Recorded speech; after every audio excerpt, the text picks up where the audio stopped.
Linux Action Show is created by Jupiter Broadcasting. It's sponsored by Ting. Go to last.ting.com to save off your first device or plan. And DigitalOcean. Go to digitalocean.com and use the promo code Here's the Thing, all one word like you're slurring it, and spin up your own Linux rig for free. And Linux Academy. Go to linuxacademy.com/unplugged and invest in your mind while saving some money. Welcome to the Linux Action Show, episode 433. My name is Chris. My name is Noah. Coming up on this week's episode of the Linux Action Show, we got a bunch of things that are happening now, as Wolf Blitzer says. Noah is live on location. We're going to tell you more about that in just a moment. You might notice if you're watching the video version, he looks a little different. And he was on a mission. You might say a mission from the internet to convert a school's local broadcast system over to Linux. It's funny because I was involved with my middle school's broadcast system way back in the day that was like this clunky video system, closed cameras, all this kind of stuff. Mm-hmm. And then it evolved into this really Mac-heavy production. That's kind of when I got out. And it's fascinating now to see Noah's story go in there and convert the school from using things like iPods for cameras to a full Linux-powered production setup. So we'll bring you that story, plus additional educational tools for Linux and students that are using Linux, all of that in today's episode. In the news segment, we'll talk about this supposed new ransomware that's going around for Linux. There's also some hubbub about OpenOffice potentially shutting down, as well as a bunch of other really great stories. Plus, we've got the feedback. But before all of that, Noah, do you know what we got? The picks. We have got the picks. And as many of you sent in this week, and thank you because rightfully all of you should have submitted this Runs Linux pick. This is a Pixar production box that runs Linux, uses open source software, and runs on a System 76 rig. This is probably... Hey, even I sent this in this week. Everybody Like, not did. even from a viewer, like on my own, yeah. No, this is a really great one. In fact, I believe officially the first time I saw it come into the show was when E&O submitted it to the subreddit 3 days ago. And I think that was the first spotting, but I've seen tweets and telegrams and emails about it because this is just such a great one. I'm really excited about it. And we're going to just play like a minute. Hopefully we don't get taken down off of YouTube because I think this is absolutely the essential definition of fair use. We covered this for 10 years straight, so we'll see what happens. But this is a great moment. I want to play this for you and listen to how excited he is about the technological achievement they've accomplished. And this, so you can see too, the System 76 rig there. Real-time graphics that you're going to see tonight. Now, On the GNOME desktop. Out with some final rendered frames from Finding Dory. Each of these frames takes dozens of hours to compute, and our artists do a lot of presentations about what it takes to generate these pixels, but what we don't talk about is what it takes to what the artists see, the real-time pixels that the artists see while they're working. So I'm going to start this out by showing you, by loading that same shot into USD view. Now check out how fast this loads. Look at that now. Great shot of the System 76 rig there, and then in the next box over, the GNOME 3 desktop.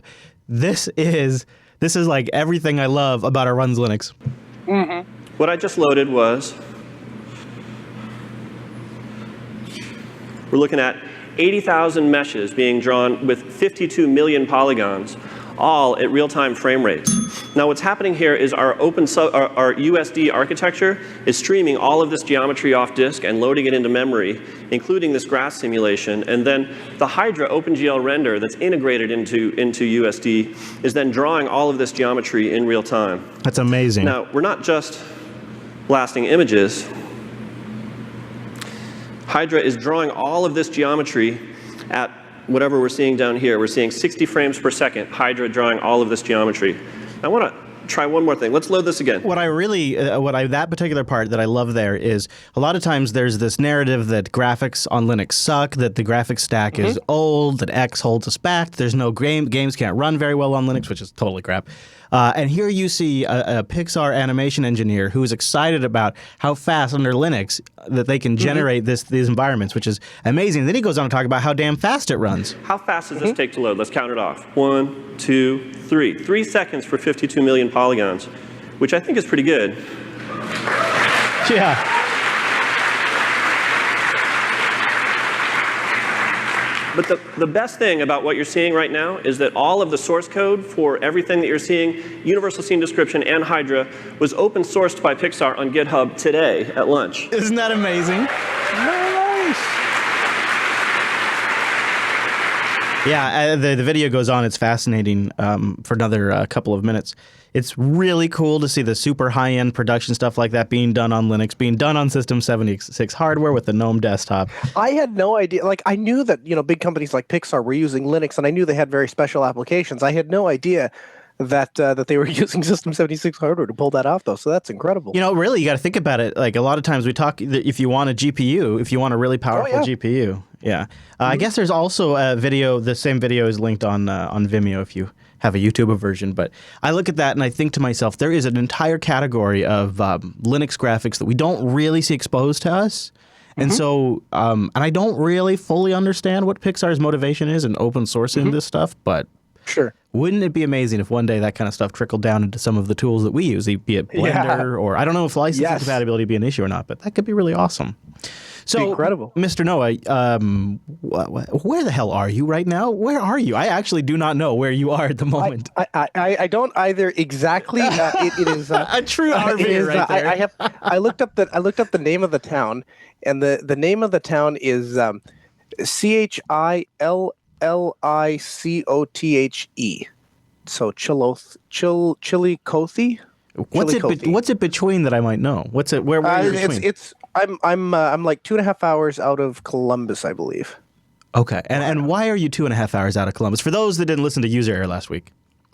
So we a couple weeks ago I started working with a guy who maintains all of the technology for a school district in West Virginia, and I was answering some of his questions, and we were going back and forth, and kind of developed a friendship, and eventually he invited me out, actually I think I offered and said I'd be willing to go out there. What? That doesn't sound like you. Yeah, and just switch all these machines that are running Windows. Let me guess. He must have mentioned at some point a Mac or an iOS device in the workfo, and then that would triggered you as you got iOS device. Yeah, it was my trigger word, and so I freaked out, but then in the process of like getting all of this planned, I was actually able to give him some suggestions, tell him what software we're using, how we set it up, and by the time I got here, like actually a lot of the actual work was done, and it was great because then we just spent a little bit of time troubleshooting and a lot of time just hanging out and filming and seeing how he has literally pushed Linux everywhere he can in this school district, and he's just a great guy, and it was a ton of fun. Nice. So, that's coming up, and that'll be later on in the show. As someone who's spent a few years working at school districts, as someone who worked in his school's live like morning video production system, and now does this for a living. I'm really fascinated to see where that goes, and what particular pieces of open source software they use to glue it all together. First I'm going to mention DigitalOcean. This is where I glue my projects together. DigitalOcean.com, and use our promo code. Here's the thing. All one word like you're slurring it, and get a $10 credit. You apply that to your account, and DigitalOcean just go for it. However you want to use that $10. If you want to use a $5 rig and run it 2 months for absolutely free, or if you want to go hourly and get one of our super powerful machines and pay like 3 cents an hour, they're Honey Badger. You do it, you just get that $10 applied to your account when you use the promo code. Here's the thing. Simple cloud hosting provider dedicated to offering the most intuitive and easy way for you to spin up a server on their infrastructure. That's DigitalOcean in a nutshell, but the real secret sauce, and they did this before anybody else, all SSDs for their infrastructure. Even their block storage, which goes up to 16 terabytes, which you can attach on demand to your rig. Yeah. All SSD. They got great CPUs. They got 40 gigabit E connections into the hypervisors. They got data centers all over the world. They really did it right when it came to picking their infrastructure. That's what really matters when you're spinning up on someone else's rigs. You can call it the cloud, but really think about it what it really is, and that's why it matters. And that interface to manage it all is so intuitive and simple to use. It's the best, even if it were like a full-fledged desktop application. You're not beating this thing. The API makes it possible to spin up code around that really easily, or take advantage of open source code already written, like Peggy. This is very interesting and something I'm probably going to play with. With one click, you can provision a server on DigitalOcean ready for you to deploy any project from Git. And it's free and open source. So you see something you like on Git, you run it through Peggy, and it spits out a DigitalOcean droplet with that project set up and running. Nice. Yeah. That's incredible. I have not tried it yet, but yeah, it can. If you need to use like Apache or an Nginx, or you can do MySQL, you can even dictate which specific versions of PHP you want, and then you add. So is it only specific projects on GitHub, or? No, in fact, it can even use your own GitLab server apparently. So it's really cool. I know. I haven't tried it yet. I was just looking at it this morning. This is an example of applications that just take advantage of their straightforward API. It's nice. Here's something. Here's an idea. Why don't we get a Linux API so I can start taking advantage of that on my laptop? You know how sick I am of reading instructions on how to get something to work, try and get them? Peggy is the project, and you can find out more in their, go to their community tab and then the projects. DigitalOcean.com, go spin up a system. It could be a base Linux rig, Fedora, CentOS, Debian, Ubuntu LTS. They have CoreOS and even, if you like, FreeBSD. I'm just saying. DigitalOcean.com. Use the promo code. Here's the thing. All one word. And thanks to DigitalOcean for sponsoring the Linux Action Show. And also, Noah, now that you're a developer. Yes, I'm a developer. I write code. Yep. You can learn to set up a local programming environment for Python 3 on Ubuntu 16.04 with the latest guide over at DigitalOcean.com. Nice. Yeah, just for you. I put that in there. Thank DigitalOcean. you. Thanks, DigitalOcean, for sponsoring the Linux Action Show. Say, Chris. Yeah. I was told by a smart developer that you don't develop on LTSs because they become out of date quickly. Oh. Yeah. Oh. Yeah. Just so you know. Shh. Don't let anybody know. That could ruin the whole thing. Like me, then you just got to know these things. Okay. Yeah, that's true. Okay. Good tip. Good programming tip. Yeah. I got a good tip for you. It's our desktop app pick this week. Everybody loves themselves a GIF? Is that how you're supposed to say it? I say GIF. Oh, I'll say GIF. GIF is a peanut butter. I know that's peanut butter. That's delicious. Everybody loves peanut butter. That's true. I don't want to mess with peanut butter. So why not do why are you recording your screen to MP4s or WebMs or OGV, whatever you're doing? I don't know. I don't want to judge, but why are you doing that? Why not make it a GIF? A simple tool called Peek that allows you to record short animated GIFs of your screen. It only works on X11 at the moment, but Wayland support is in the future. You probably guessed it uses a little FFmpeg and ImageMagick on the background, and it even works with window managers that got that compositing. It's written in Vala, and as Noah guessed, there is already a AUR package for it. But I don't know if you had a chance to see it, but it is slick, Noah. It is a cool little tool that you can set a box over any area on your screen like you would a regular screen capture utility. And Bob's your uncle. You can record that and render it out to a GIF or a GIF. Boy, I wonder if I'm going to get people really upset. I mean, that's great. I'm glad the option exists. I think that's really cool. I question how useful. I mean, like most of the time when I'm doing a screen recording, are you even? I want to use it. Are you even right now? As Mr. I use Telegram for everything. What does Telegram support? Yeah, okay, fine. It supports GIFs with a hard G. However, the problem with the Telegram is I hate it when people send me GIFs with a hard G in Telegram. No, it's not about you. It's not about you. It's about. Okay, let me give you. Okay, I'm going to give you a little. I'm going to give you a demo right now. Because how about you give me a real life example? Yeah, I'm going to give you a real life example right now. Okay, so let's say you ended. This is my GNOME desktop, and let's say you ended up. I like your wallpaper. Thank you. And you ended up on the GNOME desktop, and you wanted to know how to add a bookmark to Nautilus. Not that you don't know how to do this, but let's just say that was the scenario, right? All right. Okay. So do you see how there's this transparent window right here that floats over the UI? Mm-hmm. All you got to do is you just size that to be what you want. So I could do it like this right here. Oh. And then you hit record, and then it starts doing its thing. It does a little 3-second countdown, and then you simply just do the action you want to do. When you stop, this thing spits out a GIF. And so if somebody's like, "Hey Noah, how do I do XYZ?" You could record that in 2 seconds and then drop it in Telegram and explain them how to do it, or post it on G+ or Facebook. I changed my mind. I like it now. And the UI is so simple and easy to use. I mean, look at this thing. It's just for short little things. Yeah. Okay. Yeah. Sure. That makes sense. Yeah. It's like Screencast Lite, and it's just Peek, and it's easy to install. It just uses pretty much everything that's comes standard on a Linux distro. So and it's available now in the HAUR, the animated GIF recorder. I think it's kind of cool. PEK. Yeah, it's pretty neat. And you could see, and you know what else is that means on Reddit and stuff too, if somebody's asking for support. Yeah, it could also get super annoying. And that's why we're going to find our Zen in a text editor. This is our open source project spotlight for this week, and I don't believe Noah's tried it. I haven't tried it. That's why I put it in the spotlight and not as a desktop app pick. But who doesn't love a console-based text editor that looks like it's maybe a full GUI app. I know, it's crazy, and it's called Micro. Brace yourselves, everybody. Micro is a text-based terminal editor. What? Yeah, and it aims to be easy and intuitive. What? And also taking advantage of modern capabilities of modern terminals.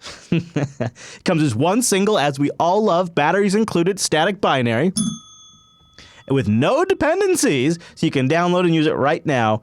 Now, you've probably been wondering why the hell I'd pick something like this, and then you saw that UI. Tell me you didn't think for a second there that might have been Sublime Text on my desktop.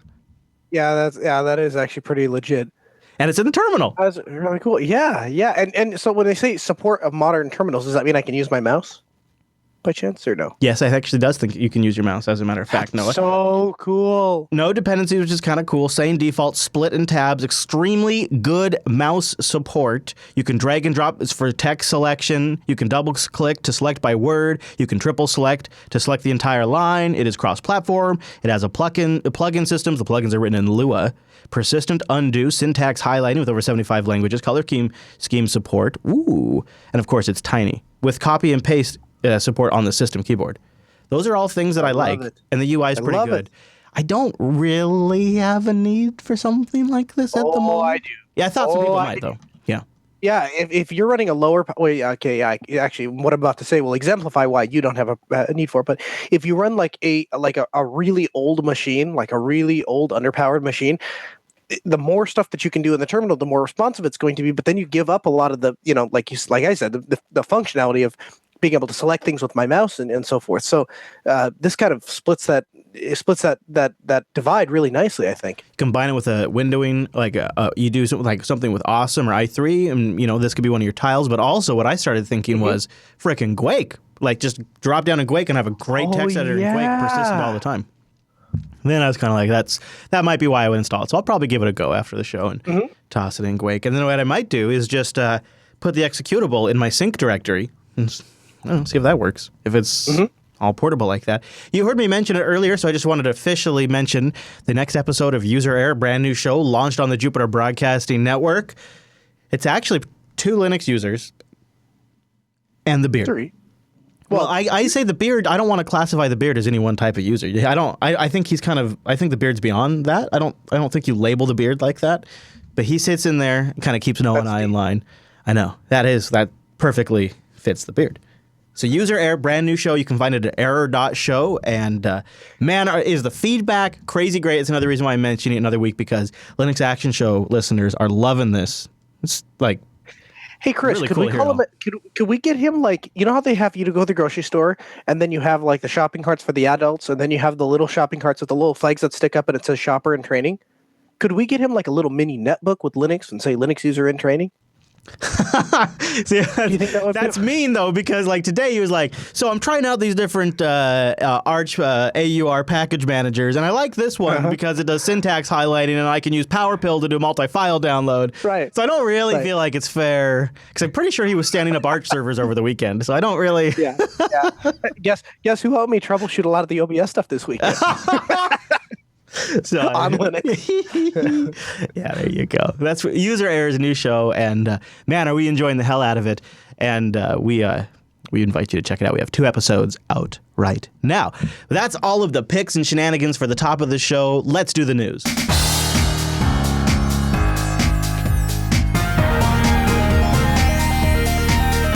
Hey, it's the news, and this episode is brought to you by Ting.com. Won't you go to last.ting.com? That'll take $25 off your first device. Support the show and learn a little more about the Ting Network. It's mobile that makes sense. It's really simple. You pay for what you use, no contract, no early termination fee. Last.ting.com. Usually your average monthly bill probably around $23, depending on your usage. It's really nice because it's just, think of it like this. You want to add a tablet, you want to add a phone, you want to add a Raspberry Pi, it's $6 for the line. You can buy a straight plain old SIM card from Ting directly for like $9 when it's not on sale, or you can buy a full device. It's really nice. Noah and I've been using it for years now, and I think I go back to the few times I've had to call customer service. I very much appreciate it, but the number one thing I use really on Ting is their totally kick-ass dashboard. I love this thing. It's super nice to manage my devices, see where they're at, see how many ladies Rikai's been calling on the phone, and, you know, check on all like little things like, when was the last time I paid? How much was those bills? Which way am I trending? Is this bill going to be more expensive than last? It tells you all of those things right there in the control panel. And they have a nice app to manage it all, too. I've been Noah and I just on the pre-show were talking about like getting a new phone, and I got two suggestions now because you were particularly thinking for your wife.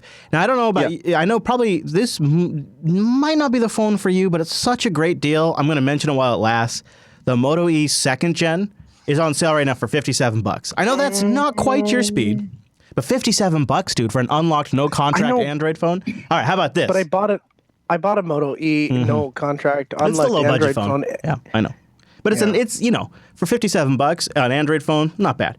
How about this one? Moto G4. Now we're stepping it up both in design and performance. 5.5-inch full HD display, 3,000 milliamp battery, 13 megapixel camera, no touch whiz. But here's the best part: it's free. If you give it in the giveaway, you might just win it for free.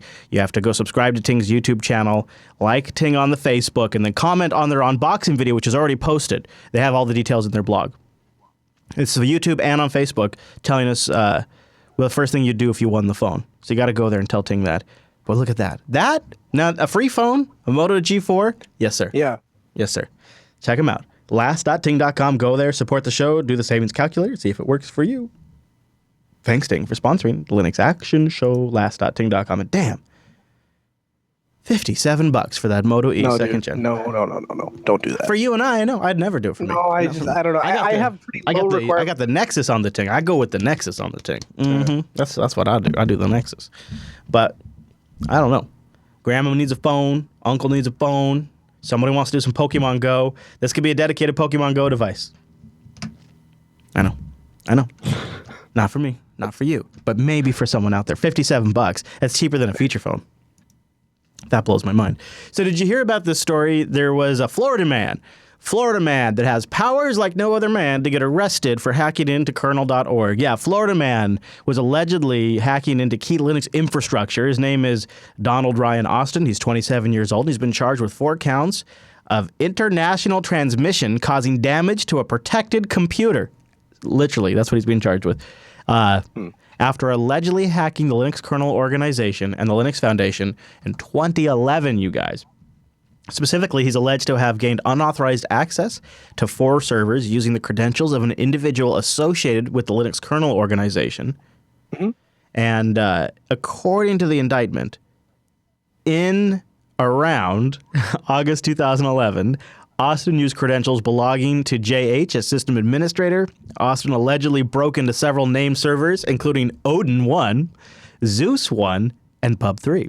As well as Linux kernel organization founder Peter Avon's private email server, and installed the Phalanx rootkit, a backdoor that would allow him to connect to an infected computer and install additional software on the target, and the eBury Trojan, which harvested credentials of those logging into the infected computers.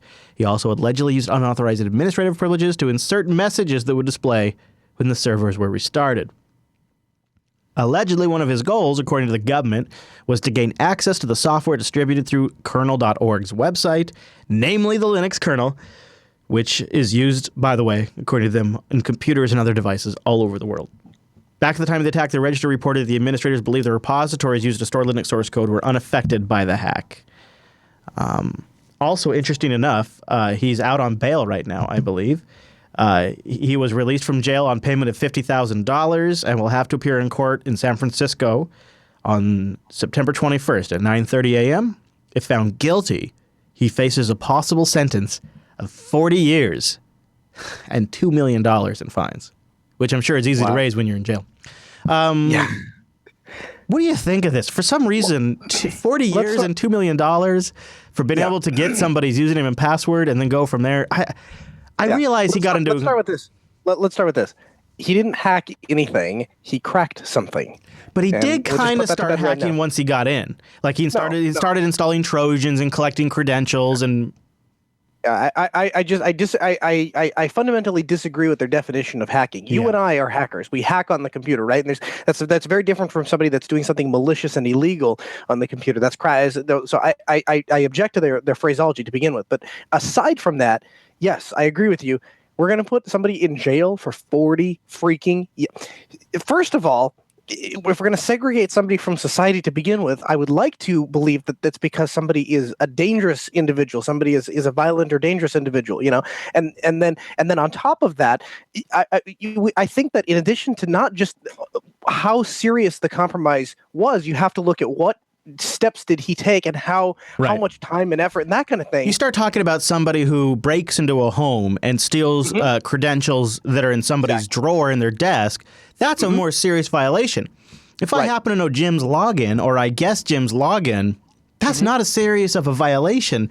Now, I do want to keep in scope here. We are talking about the effing Linux kernel, and it would have been so super disastrous PR-wise for Linux even if it didn't ship once, but if the Linux kernel had been compromised in such a way, like something got inserted, which wasn't going to happen, but let's just say there was something to raise concern, either about downloads or something, that would have been a massive PR blunder and a big feather in the cap of everybody's like, well, commercial development's more secure because it's a secret. That would have been a big feather in their cap. So I'm glad that didn't happen, but at the same time, 40 years will imagine he's 27 years old. That the next 40 years of his life are some of the most important formidable adult years they might as well of someone. Sentenced him to life in jail, because by the time he gets out, that's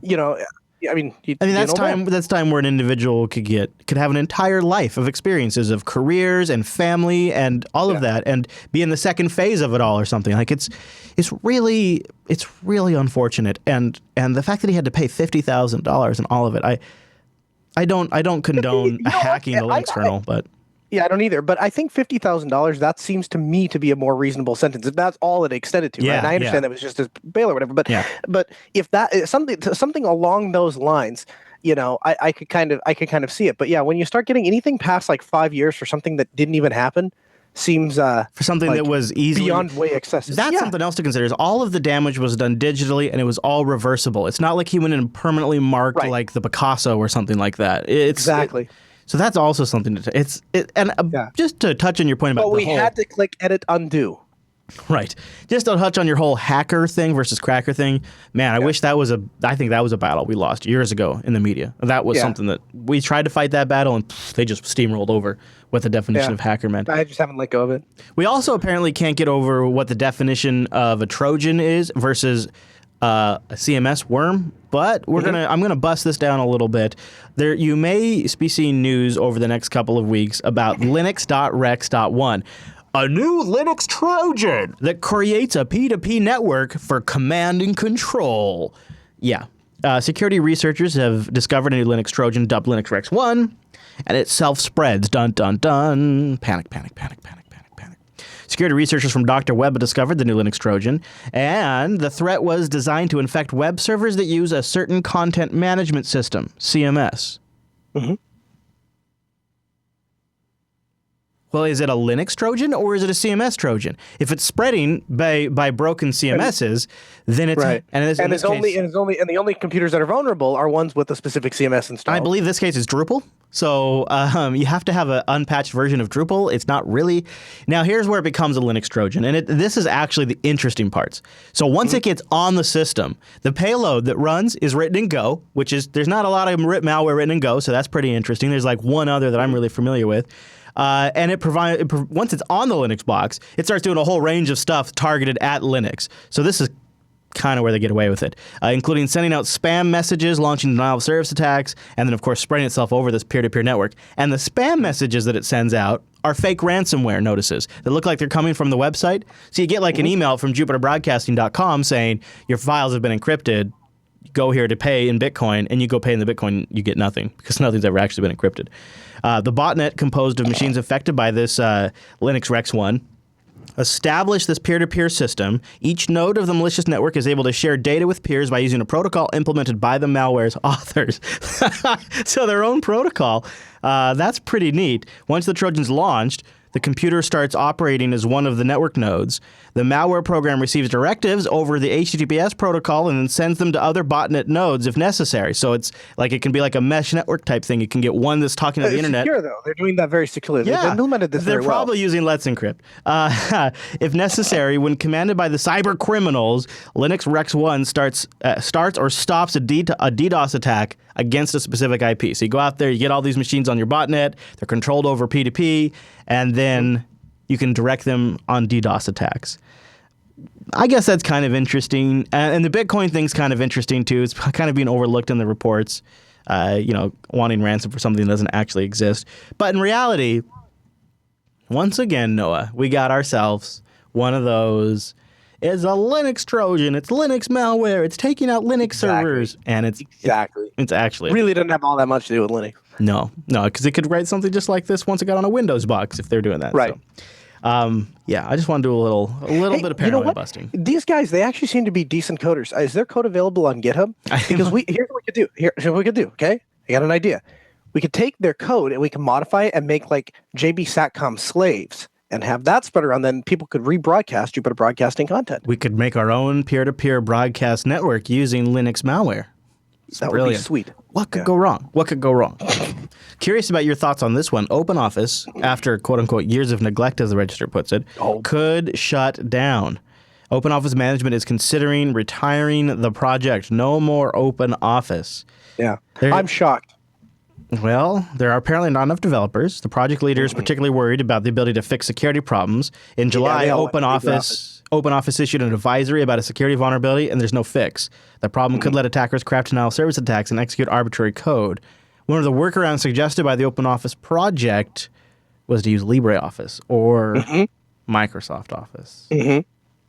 This is what happens. This is what happens when you as a company think you're going to take over an open source project and then cast it to the wayside and say, well, we now own this thing and we'll just have it exist. Here's what's going to happen. All the people that are maintaining it and developing it, they're not going to come work for you. They're going to fork that project and make a better project, and then they'll go work over here and let your project die a slow, sad, lonely death. I don't know anyone that still uses OpenOffice. Yeah, LibreOffice has all the momentum. Well, so OpenOffice was downloaded more than 29 million times in 2015. For a cumulative total of more than 160 million downloads since May of 2012, just according to stats that are available on the website. Sure. 160 million people, apparently. Yeah. Now, who knows if they're still using it? It's more than... Yeah, well, that's more than I would have guessed. I wonder how many of those people, because I used to do this back, and this was probably not all that long ago. I would download OpenOffice and then realize that wasn't the one I meant LibreOffice, but it's 10 years of calling it OpenOffice, and when I hit the super key and type writer, doesn't matter which one's installed, both of them open up, but it just takes me a little bit if I'm on a machine that doesn't have LibreOffice to go get OpenOffice, and so I wonder how many of those people did that and went, wait, well, why is this different than the other one? Oh, this is a different thing, and don't ask me, man. I'm still trying to install StarOffice, so don't ask me. This next story is not really to poke fun at the GNOME project, but man, does it suck when this happens, especially to an open source project. You remember a few weeks back, I talked about the GNOME Maps API getting yanked out, and yeah, well, it turns out now the GNOME Weather API got pulled. So now GNOME Weather is broken, and it's really kind of a shame. So GNOME Maps and GNOME Weather both have recently had bad setbacks with online providers, and maybe it's just time to acknowledge that these APIs, so many online services into our local desktops. Yeah, these APIs that it's okay if it's not open source because it has an API. That only is good for as long as they want it to have an API. Just 6 weeks ago, GNOME Maps could no longer display maps. Now, earlier this week, GNOME Weather was hit with a similar issue when the National Oceanic and Atmospheric Administration of the U.S. NOAA shut down the Weather API critical to GNOME Weather. According to details posted on the NOAA website, the Meteor API endpoint that GNOME Weather depended on was discontinued 4 years ago and then was just shut down completely this week. 4 years ago. And the author of the article here where I'm reading from says that GNOME Maps and Weather are clearly not built for failure. And this is something we've talked about on Coder Radio. When the APIs they depend on disappeared, users were left with a completely useless app. GNOME Weather does fetch forecast data up to a few days in the future, and this data could have been cached and displayed along with a warning about it being slightly out of date, since the user's device is offline or the API was unavailable. This would have at least helped provide users with a better experience than just forecast is unavailable and it's a blank screen. That's a really good point too, is not only do we need to think about how we're using these APIs, but like with maps, do they need to be proxied? With weather, does the data need to be cached? So that way if you can't connect to the API, you still have something to display. It's like we have to kind of be rethinking how we're using some of these services. And unfortunately, the GNOME project is sort of front and center and publicly learning from those experiences. How about a little transition from our friends, our cousins across the pond, if there was like a Linux, Unix. You've seen those maps where like the different territories of Linux and it's like a world map. There's like another planet that's like within our range, and that's the BSD planet. It's a little strange over there, sometimes echoey a bit, but they have themselves a little bit of a transition, and I think it's worth mentioning on the show because it's a project we've covered. Are they switching to Linux? PC-BSD is turning into True OS. True OS, Noah. It kind of needed a new name. Well, I think I disagree with you there because I don't know. I realize that there's a True OS server and all of that, and so it's kind of making the True OS desktop and True OS server more directly related. True is a super generic word, and OS is a super generic word, both of which are going to have horrible SEO, neither one of which make me think of BSD. And it also, and this is, I've thought about this, and I don't think I'm projecting here when I say this. I think it betrays a little bit of insecurity about the nature of the OS as it is a good desktop. What I'm trying to say is, the name True OS, it sort of speaks to the echo chamber nature of people that work on the BSD desktop to begin with. Like all of these things work great on the BSD desktop until you realize that most of them that I would want, I have to install a Linux transition layer. Or most of them aren't necessarily available yet, or et cetera, et cetera. Now, there are many workloads where it is a fantastic desktop, and I think True OS/PC-BSD is the best of them. But I think there are oftentimes there's these strange limitations you run into when you switch to a BSD desktop that people afterwards go, oh, yeah, that's coming down the road. And I think the name True OS sort of betrays a little bit of that. And there's also a couple other changes they've made that I think are also very telling and perhaps potentially risky, even though they could make for huge feature differentiators. So True OS, one of the major features as part of this transition is they're moving to a rolling release. It's going to be based on FreeBSD current. I'm not a big BSD person, but my understanding is that's sort of like basing your OS on Debian testing. So or Rawhide, Fedora Rawhide potentially, but maybe not quite as turbulent. I think that if they got away from the name of BSD, I don't think that would be a bad thing. I think sometimes that PC-BSD gets a bad rep simply because people go, oh, BSD, that's like the less popular version of Linux. And I think that sets them up from the get-go as an unfair comparison because we're not accurately evaluating it as a desktop operating system. We come in with a lot of preconceived notions. Well, at least I don't. I right away when I hear PC-BSD, I'm like, oh, so they've taken BSD, which kind of mostly belongs on a server, and then trying to turn it into a desktop operating system. I agree with you there. I fought 10 years ago with Linux. Yeah, I think you're right about the name. The PC-BSD name sort of was getting a little old. It's kind of an alphabet sandwich too, so I'm like putting a lot of that, in my mouth when I'm saying it, and it does kind of conjure up pictures of like Intel Pentium processors.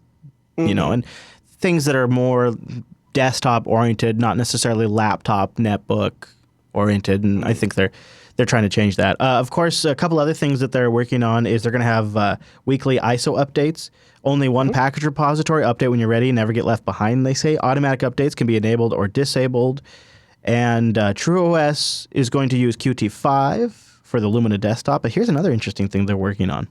They say it's early days, but they're working on Docker support, which I thought was kind of fascinating. Interesting. Yeah, interesting. And on the same lines, FreeNAS has a beta out while we're talking about this. FreeNAS Beta 10 is out. Also some work on Docker support here. Of course, they call it also early days. But check this out. Look at this new UI they have for FreeNAS. Brand new dark theme UI. Wow. Wow. Currently only works in Chrome, but they're working. They say cross-browser support will be coming in a future beta. That's incredible. Yeah, that looks way better. And in FreeNAS, they're going to deliver the plugins. They're going to switch over, I think, over a transition period. They're going to switch over so that the plugins use Docker. So they're going to kind of redo the plugin system eventually. I don't know if they're going to support both for a while or how that works. But eventually, when you go to install a plugin on FreeNAS, it'll be inside a Docker container. And they say that long term, this is going to open it up to just an enormous amount of plugins eventually. Gotcha. If it runs in a Docker container, it'll now run on a FreeNAS rig. And they say that their FreeNAS in the post is getting put into more and more DevOps type positions. And they want people to be able to spin up containers on a FreeNAS rig. You picture it. You go get a FreeNAS Mini XL, you throw it in a small office of like 35, 45 people, and you got 5 people on your team that are doing development, 10 people on your team doing development. You spin up some containers for them on a FreeNAS box. It's a nice reinvestment in your hardware. You're probably getting something that's kind of fast anyways if you got a ton of storage. So it's going to be a big transition for them, but that could be huge eventually. I agree. Yeah, man, this big release. It's both for TrueOS now and FreeNAS, a couple of big releases. And here I am testing out Open Media Vault. I'm looking at this new UI and I'm going, oh, damn. FreeNAS just took it up a notch. And here's the other problem you fight is while they have improved the FreeNAS UI, I never have to use the FreeNAS UI enough for me to care what it looks like because I just installed the first time and it just works. Yeah, I don't think I've logged into FreeNAS, and I almost probably haven't logged into a FreeNAS server in almost a year, probably. Probably less than that, but yeah, you're right. However, when you're first setting it up, it's super important.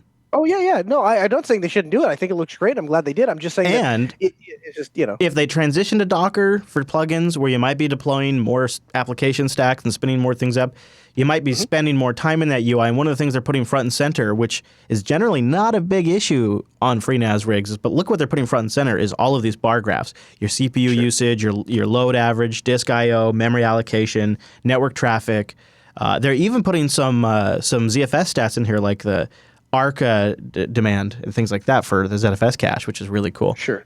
I think it's neat if this thing's going to end up doing a lot more work, improving the UI, because you might end up in there a lot more. Yeah, for sure. And it makes it I think it's going to eventually make it even more competitive. However, Open Media Vault 3.0 is almost out, and it's going to be a pretty refined product, and this could be a bumpy transition for them. You know what I mean? Like this new UI and all that could take a little bit. Yeah, for sure. So we shall see. But anyways, we'll follow both of these with some interest. I was trying to find out, let's see, FreeNAS 10 is based on FreeBSD 10.3. FreeBSD 10.3. So there you go. I was trying to figure that out before we wrapped up. Okay, so congratulations to our cousins, our BSD cousins over there. You know what? I kind of poo-poo the name a little bit. It's not my favorite, but I think it's probably better than PC-BSD, which is also pretty generic and does kind of conjure up old stuff. So I think you're probably right, Noah. I'm sure I'll learn to love it over time. When new stuff comes up the first year, I was like, ugh. But over time, I'll figure it out. And, when they release that new version, might be worth us giving it a little bit of a try because it got the Lumina desktop with the ZFS snapshot integration based on FreeBSD rolling. I've never tried a rolling FreeBSD install before. Give that a go too. I'm totally up for a review of it. Yeah. So maybe when they hit final, we'll do a little a little TrueOS review here on the show, even though it's technically not Linux. Controversy ensues. That is all for this week for the news, I guess. Now let's go back to school.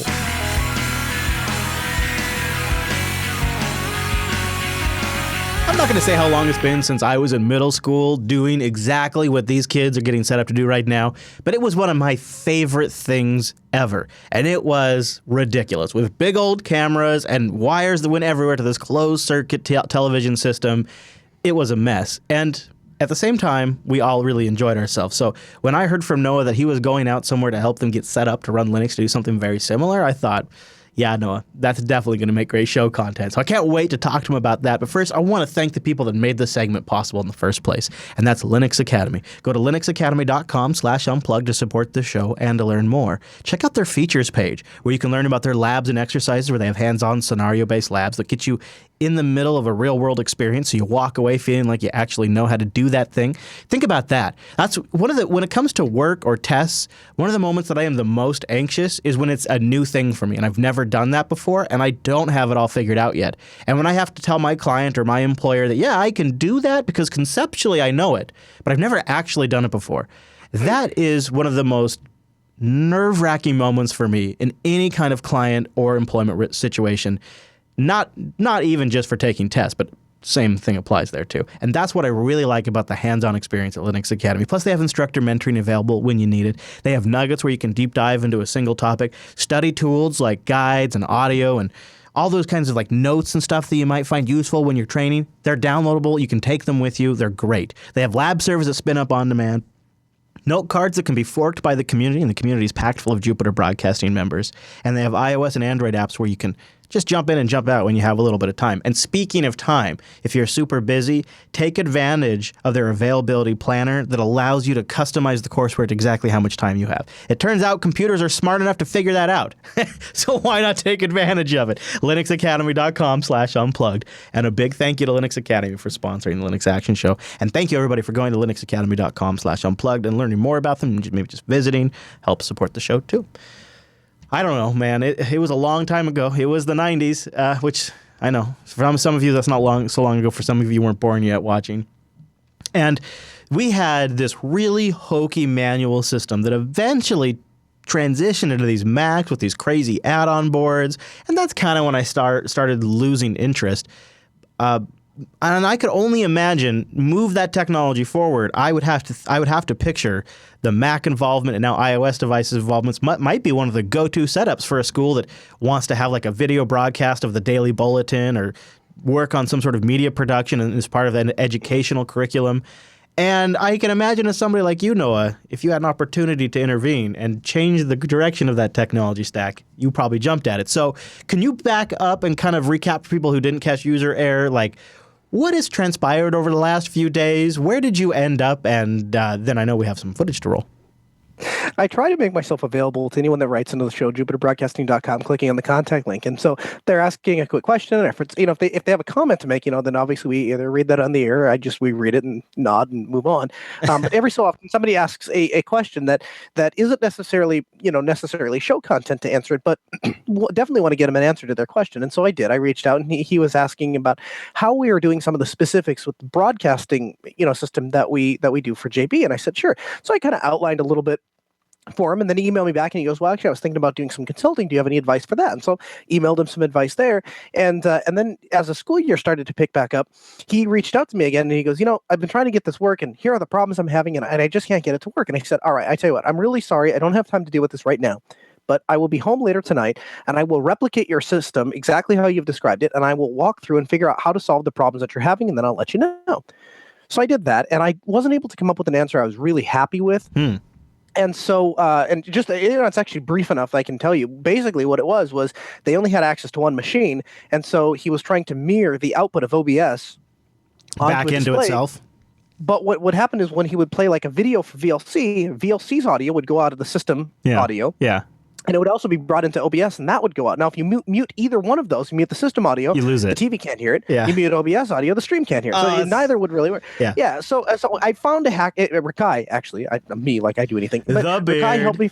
The beard helped me find a solution, and so I relayed that to him, and so it kind of worked. And eventually, I said, man, go find yourself a second computer, and this solves all your problems. So that's what he did, and I said, I tell you what, you try and find another computer, and I will start working on a plan to come out there and fix this problem. And it's how many miles from your house exactly?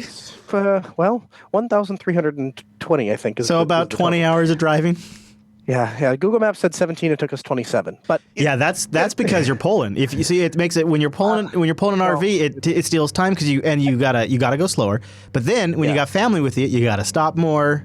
Yeah, that's I know. The big problem I keep running into. The RV thing that might have added like 2 hours. The other 8 were Yes. Anyway, so about like Tuesday or Wednesday of this week, I get this telegram, and it says, Noah, I'm really sorry, but I don't think you're going to have to come out here because I was super excited to meet you and I was super excited to work all this stuff out. But if I'm being perfectly honest with you, we got a lot of these problems. We got a lot of the problems solved. And so there's a couple little issues that they're really no big deal. Well, by this time, I've already, it might have been before that. Now, maybe I'm not giving enough credit. You might have let me know like a week ahead of time. But it was past the point where I had already made plans with my family to go out and I had already made the arrangements at work. And it was a long weekend. And so we were kind of looking forward to it. And I said, you know what? Then we'll just come out and document it because it's still good show content. Yeah. And this is the kind of thing when you're fundamentally changing the lives and future of these kids. That's something that we want to be a part of. But full stop. How awesome is it that he figured it out on his own too? Like that's huge, and that speaks to obviously your assistance, but obviously the fact that the technology is getting there too, where it's not this crazy arcane black magic where you've had to have been doing it for 5 years.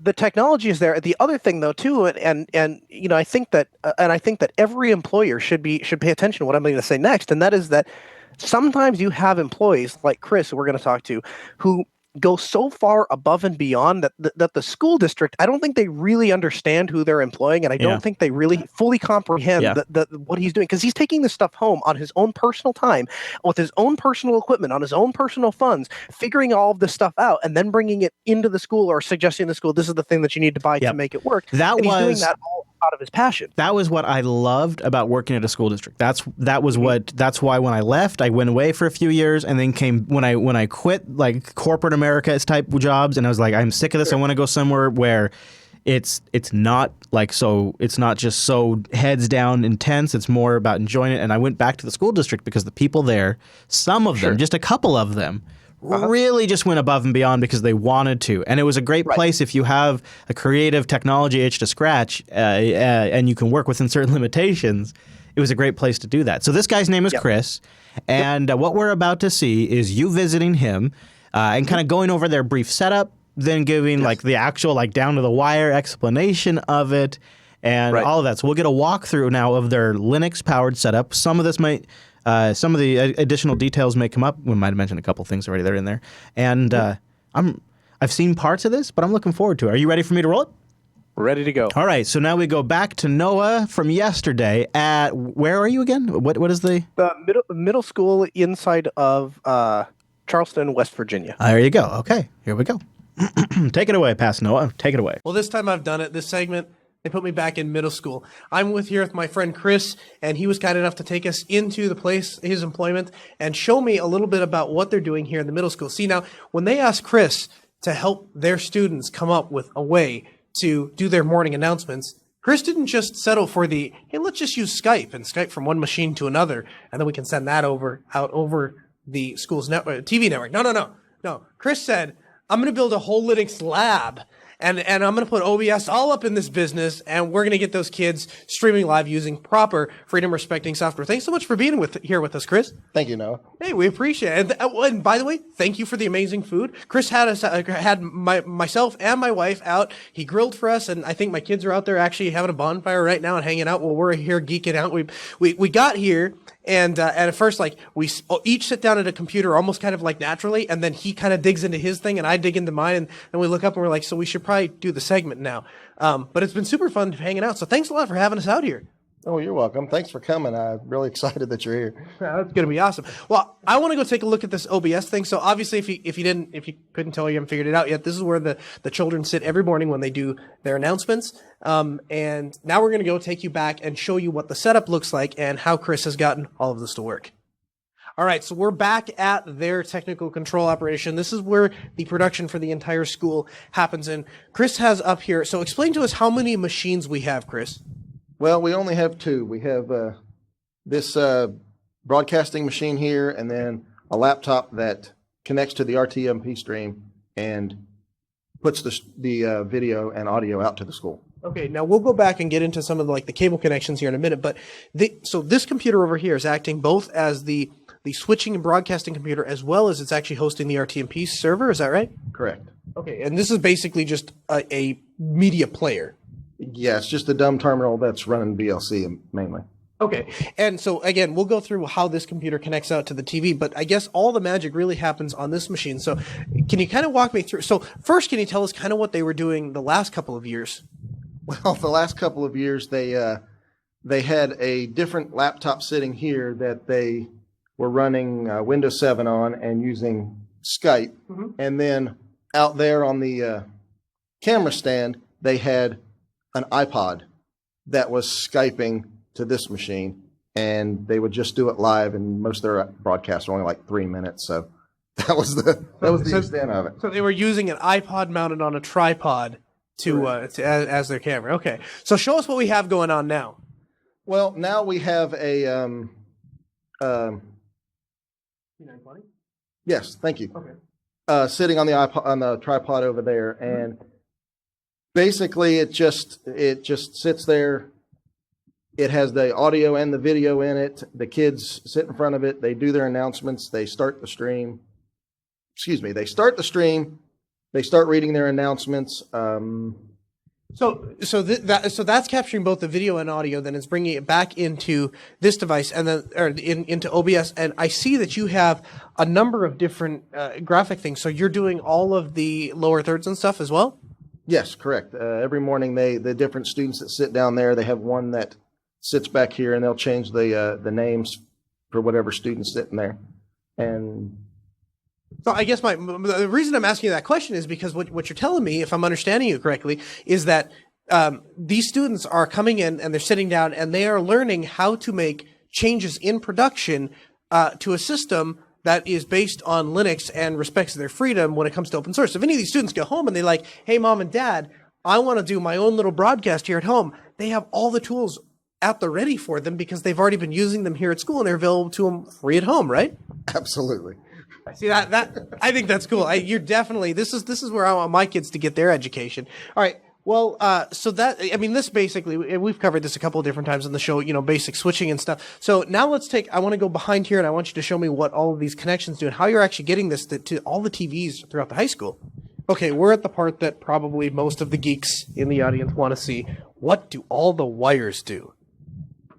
Well, right here is the wire that goes over the wall into the server room next door, and it is connected to a system called ZV. Okay. And it has the audio and the video into it. And the ZV system picks a channel on the local school's cable and broadcasts to that. So all the teachers out in the classroom at announcement time turn on whatever channel it is. I'm sorry, I don't know. They turn on that channel, and then they're waiting for the announcement, and then the students start the announcement, and when it's done, we then broadcast a PowerPoint presentation, thank you, of a summary of the day's announcements so they can tune to that anytime throughout the day. But essentially, that's all this is audio and video coming out of the laptop, and during the day, they actually stream audio with this little box right here off of I hate to say it, iPod, but that's what they have available to them. Okay. You use what you have. So I think the interesting part here is not necessarily the actual software, the fact that Linux is here. I think we all kind of expected that when we said that a school is going to be running Linux and OBS. The cool thing here is that these students are getting an experience, and they are learning from the ground up on a platform and a software solution that they can implement for the rest of their lives and go on to have professional careers. If, for example, the next Jupiter Broadcasting host is attending the school right now and they're growing up and they're saying, I'm going to learn how to do a podcast, they can learn how to do that, and those tools are provided. They don't have to go buy a $2,500 Mac Pro. They don't have to go buy a $900 copy of some special software. All they need is a webcam and a little bit of willingness, and people like Chris who are willing to give of his time and troubleshoot all this stuff at home, figure all this stuff out, and then bring it here for these kids to use. So thanks so much for having us here, and thanks for showing us this really cool setup. And I hope the next time I come back here, the school has even more Linux than it does today. Well, thank you. No, I appreciate it. And incidentally, the high school is now wanting to copy this setup. Stay tuned for episode 2. Now, right after this, then he took us to his office, and he was kind of showing us around, and I kind of looked, and I was like, okay, I'll just focus on the Linux part of your office. I'll ignore your Windows machine. And then right after that, as I was calling him out on it, kind of, he goes, what are you talking about? And I said, your Windows right here. And he goes, Windows right there in the middle. I can see the Windows logo. And he grabs the mouse. He's like, yeah, let me Let me show you something. And Oh, he clicks pulls up it at the down. top Is it VM? and minimizes the virtual. But yeah, it's just So a he's VM. got- So he's his got- entire office is running Linux. It's a 4-monitor setup. Yep. Look at that. That is awesome. Yeah, but and like I said, I'm not sure the school district fully appreciates and realizes his true potential as an employee, because he is going so far beyond. Like they they're going through and they're like, we need to update all the Windows computers, and he's like, yeah, let me show you what else we could do with the computers. Yeah, I mean, that is certainly a good point. It doesn't stop there, though. I bet they're not fully grokking the value they're getting out of OBS. Can we just take a second here and acknowledge the barriers for Linux at OBS is blowing down at like an amazing pace? What an important project for media production OBS is. Holy crap, or OBS, as they like to call it. And then also, I sincerely doubt they understand the value they're getting out of the Ubuntu Mate desktop there, which obviously was his desktop preferred choice there. Makes great use on lower end, sometimes cheaper educational hardware. I mean, just checks all the boxes. This is a check all the boxes kind of episode of Linux Action Show. You know what I noticed though in that clip is they've got all this great new technology. They got a green screen. They got themselves OBS. They got Linux, Ubuntu Mate, and then at the end of all of that, it still goes into a rat's nest of wires and goes into a closed circuit television system where the teachers turn to channel 3 just like they did when I was in middle school. Yeah, exactly. Back in the 90s. So that's probably the same system that was in place back in the 90s. And they probably the same wiring. Yeah, honestly, yeah. Oh, man. All right. Well, so if you guys are curious about Linux in education, open source in education, check out the show notes. We got obviously links to OBS. But what's the ZTV? What's the VZV-TV? What's that, Noah? ZV-TV is the device that takes a computer input and then RF modulates it over a specific channel. Okay. So my thought process is, and I was explaining this to Chris too, every time we do a segment like this, 10, 15 people write in and go, I'm the director of technology at my school and I want to implement this. How did he do that? Yeah. And so I show you step by step everything that you So would that's need how to they're do taking this the OBS feed out and putting it into the closed. Right. Okay. Yeah. Yep. Exactly. Cool. I'm glad you put that in there. Now, can we get into a little bit of a fight, you and I? Yes. Yes. You once again are running around like some sort of lunatic spreading misinformation about the C920, and I don't understand why. Because what did I say? I believe we are all supposed to be worshiping at the feet of the new 930E, C930E webcam, and not your broken 920. So okay. I thought we had this. First of all, what did I bought a C930, but I don't understand. First of all, the C920 has a tighter picture, and the C930 is much wider. Yeah. So you have to get the camera like right in the person's face for the 930. So that's one thing that I like about the C920 over the C930. And then the second thing is there's a pretty decent price drop. I mean, the C920. Which one are you on right now? Which one are you on right now? 930. This is 930. This is the one. I think it looks. I think I like the flatter aspect. See, I think the flatter aspect ratio of the 930C is more professional, whereas the 920 has a webcam look to it. It has. I mean, also the lighting matters a lot. Like if you had studio grade lighting in your travel trailer right now, people would legitimately not know. Right on that. They would not know you were on a webcam. Honestly, it really is that good. Yeah. So that's why I like it. Plus, it's the newer model. That's also a good thing. Having bought a few of them, that's my preferred. But I think the post's coming for you, Noah. Have you told the people listening where you're actually at physically? You're in a parking lot right now. I'm parked in a strip mall, so now they're going away. Yeah, okay. So as long as they're not. There are three bad things that could happen to me. One is the business owners around the strip mall could come out and tell me to leave, which would put a wrinkle in the episode. The second thing is I might cook to death. But the third thing, and arguably the most scary, is that I had to leave my vehicle running because I've got small animals in it, and I had to keep that on in the air conditioning. But the way that my Jeep is, I can't lock the cargo area with the keys running. So if anyone climbs in the back of my Jeep and takes off, I am physically connected to it. And I will just go with them whether I want to or not. If Noah starts swaying back and forth, But I did bring a second phone so I can leave the stream going. Yeah, so you're good. So you're good. You're on MiFi, so you're you're good. But anyways, I tease Noah, but we do have links to the webcams in the show notes if you guys want to pick one of those up. And then last but not least, and I think there's probably nothing that our audience doesn't already know, but it might be a good resource if you want to pass it along to somebody who's considering Linux in the educational space. I linked to a God, what a pop-up. Look at that thing. What a pop-up. Linux and Ubuntu.com, besides their pop-ups, has a nice write-up on the 6 best, quote-unquote, Linux distros for school. And I really like, I'm actually a pretty big fan of the Edubuntu replacement, which I think is kind of interesting, Uber student. But anyways, there's a bunch to check out, including... That's a really good name. That's a really good name. Yeah. Yeah, and there's also... Uber student, I like it. I like this one, too, Fedora EDU. Yeah, so if you want to get your... sounds cooler. If you want to get Fedora cray-cray, there you go. So I have a link to that in the show notes as well. So thanks to Chris and the school out there for letting Noah come out. Congratulations to them for getting a pretty cool setup. And I'd love to learn how that goes down the road. So maybe you can keep in contact and give us updates from time to time. And if you're considering doing something similar, or maybe starting like some sort of screencasting situation or a podcast situation or a YouTube show where you're going to be the next YouTube star, all of these you could do now under Linux using OBS that I think even just, 2 years ago would be a lot harder. So it's pretty cool. And you could just use the cameras we have linked in the show notes, and you can check past episodes where we've talked about microphones and stuff like that. And that is the Linux Action Show's look at Linux in the educational space. You can coin that term.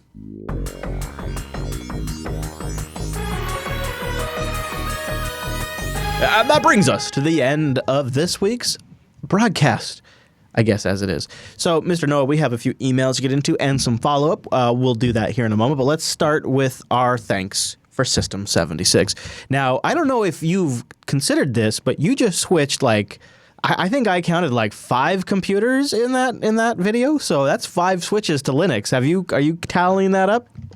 No, I didn't realize that we were actually in a competition. So I guess life is a competition. Noah, figure it out. I wasn't keeping track, but I'll start. I'm gonna start keeping. Keeping track. Why not start right there, dude? You can start right there with those 5. Okay. So they're for this month. Everyone has switched to Linux from now on. Send an email to m@system76.com. Yeah, there you go. System76.com. Go check them out. They build systems born to run Linux. They've got 2 different laptops now with the GTX 10 series graphics cards. Noah knows this is 100% true. I was grousing over the week, sending him screenshots of. He sends me every time he thinks about buying it, which is frequently, he sends me a screen cap and he's like, "Here's my config. Look at here's the price of Bitcoin. Here's the price of this computer today. Here's what I would want to buy. Here's all the things I think I could do with it if I bought it. Yeah. Here's how." See, I get it because now that not only with the Oryxes, man, you get a ton of drive space, but now with the GTX graphics in there and up to 64 gigabytes of RAM. This would be the speaking of OBS machines, this would be the ultimate OBS live stream editing production box all in one for the road. That would just be such a monster. They build great desktops too, and a bunch of different kinds of laptops, not just monsters. Check them out at system76.com, and go over there and tell them Noah switch you to Linux, and you might just get a nice treat. It's a nice way to support the show too. So, are you ready for the emails, Noah? I am. Okay, all right. So I'm going to do the reads since you're on location, and our first email comes in from Ed T about mic input and output controls. He says, I've been looking for ways to enhance the way my mic sounds on VoIP calls. I wanted to get your input on the best way to do that on the software side of things. I don't really need anything complex, though. All of the solutions I've found so far are complicated and geared more for cleaning up recordings after they're done. I just want to sound better on the call. Maybe boost the bass a little bit, reduce the background noise with some controls to adjust the sound on the fly. I'm currently running Ubuntu Mate. Thank you in advance for any advice you can offer. Love the show. Keep up the great work. Ed from the Philippines. So any suggestions there for Ed? Yeah, so I'm going to start by just going to the old adage, GI-GO, garbage in, garbage out. It doesn't matter what how fancy your software is, doesn't matter what filters you have, doesn't matter how great everything else is. If you start with every time you modify a signal before it gets to the computer, and it is for the worse, the overall quality of your product is always going to be that much worse. So start with a good microphone, start with good high quality cables, put it into a good high quality interface, and plug it into some sort of a digital connection like USB. Those would be my start. You can do all of that, what I just described, for under $179. We have I've talked about it before. It's been a while now, I guess, but I have gone through and found components that are all natively compatible with Linux that will give you really decent, good starting audio sound. And you can have the mixer and the headphones and the microphone and the audio interface all for $150 or less. I mean, people watching at home and in the chat room right now are going to say, Jack, use Jack. Send the audio through Jack, and then you can EQ it. That's nice because it's a software-only solution. I'll tell you where you're going to go wrong here, and it sounds like you're already going down this path. And this, my friend, is the path to muddy sound. If you put too much bass in a VoIP call, it really becomes unlegible. In fact, for all our VoIP calls, I pull bass out a little bit, because think about a VoIP call like this. What it does is it takes a wide band of sound and it smashes it into a narrow channel. And to do that, it's taking from the highs and it's taking from the lows. It's dropping some of that, smashing it all together, muddying it up a little bit. And so if you send too much, it just sort of gets overdriven and muddy. The too much bass will sound. It'll sound kind of wobbly like this, and too much highs will be very hard on the ears, very scratchy on the ears, tinny, yeah. And so you need to be listening to what it sounds like on the other end, and then adjust your mix based on that. So figure out however you can do that, and then use Jack to configure it. There's some tools like you could mess with. Here's one last tip for you. Every freaking major VoIP platform that uses its own codec sounds different. So Hangouts audio, call audio, sounds different from Skype. Hangouts on air audio even sounds different than just regular Hangouts. And same with Linux Skype. Linux Skype's audio is worse than regular Linux on Windows. Like the new WebRTC audio they're using on Skype, to my ears, sounds worse. We're using Jitsi for this call. And the audio is kind of comparable to Hangouts, I think, but it's different. And I EQ differently each time. And then, of course, the mic makes a difference. So Noah is on a mobile headset mic, like one of those broadcasters at a sports event, which has a totally different sound to it than his regular RE mic back at his studio. So, yeah, you gotta take all of those things into consideration when you're planning for that. And then just sort of hope that the best signal you can put into that will get you the best results. And then if you record that, yeah, you could try cleaning up later after the fact. But like Noah said, garbage in, garbage out. So make sure the first thing you're starting with is good, clean audio that isn't overdriven, isn't too loud, doesn't have too much stuff turned up. So Ken writes in with, I think this is for you, Noah. He says, hey, Noah, you don't need a VPN with all these sensors and stuff. Just get the clapper. You have full control, and it doesn't go over the internet. Clap on, clap off, Noah, the clapper. You know, part of me, one of my greatest regrets about society is that clapper functionality wasn't embraced, extended, and integrated. And I want to underscore that. One of the greatest failings of our society is failing to properly leverage the technology of the clapper. Sure, the clapper, as we all picture with the old lady clapping in bed, that product needed to die in a fire. However, can you explain to me why I can't clap twice to locate a lost remote? Why can't I clap twice? They have that. What? My remote doesn't beep. That's the thing. Why doesn't my remote beep when I clap twice? But I'm just saying, they have things that you can attach to your keychain, and then they make sure. No, what did I say? I said the failing of our society is not properly extending and integrating it. It should be integrated. 3 claps, and I locate my watch. 2 claps, I locate my wallet. And you know what? If it goes off accidentally once a month, no big deal, because we've improved this technology. Yes, it is a big deal. You would lose it.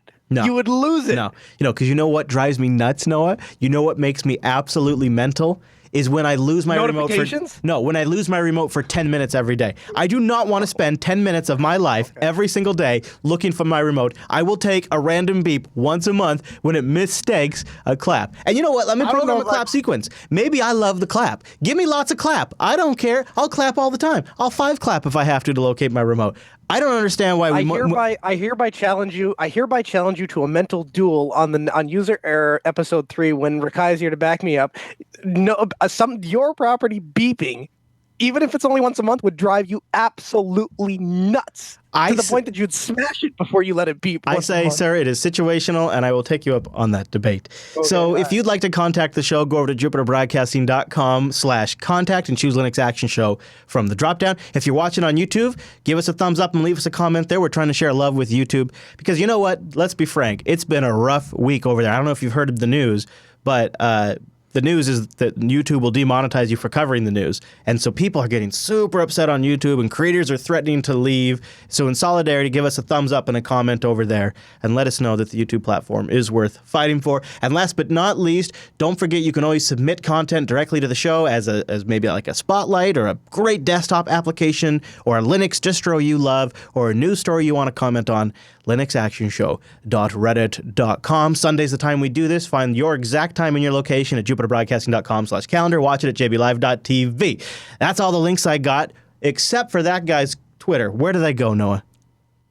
At Kernel Linux. And also, while I think of it, you can also follow my company, Altispeed, at Altispeed. And if you are in the central Wisconsin area, we are looking to hire a part-time technician out there. And so if you're interested, go over to altispeed.com and use our contact link and let us know that you're in the area and that I will just assume if you put Linux Action Show in the subject line that you're more than qualified to handle some of the stuff that we need to do. Because if you can understand the content on this show, you could definitely handle our clients. So if anyone's out in the central Wisconsin area and looking for a part-time job, let us know because we are looking. Hell of a deal right there. Speaking of the Twitter, you can find me on it at ChrisLES, like Biff did. At Biff tweeted me last week and said, "Hey, Chris, what was that light bulb that a listener sent you that doesn't require internet connection? I can't find it in the show notes." That might be my bad. Seth, he at Linux Fest Northwest gave me the LiFix. I think is how you pronounce it, LIFX, and you can find it at lifx.com. Read more about it, though, because I have not done extensive testing with it, but he gave it a real hearty endorsement and was trying to solve that particular problem. So there you go. You can tweet me at ChrisLAS. I try to read all of them if I don't respond to all of them, and you can follow the network at Jupiter Signal. All right, everybody, thanks so much for tuning this week's episode of the Linux Action Show, and we'll see you right back here next week.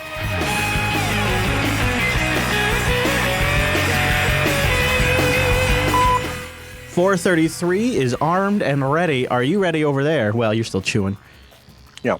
And then that's when it's time for a Sam Adams break. The Linux Action Show recommends Nope.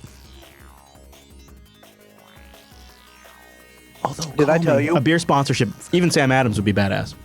What's the matter? What's the matter, darling? Well, I was just thinking, I've got plenty of access to drinks, but I don't really have any food. That's right. You just fill your tummy with drinks. That's normally what, Yeah. Well, I'd have to cook. I know it's not Coca-Cola, but you got Coca-Cola? You? Okay, good.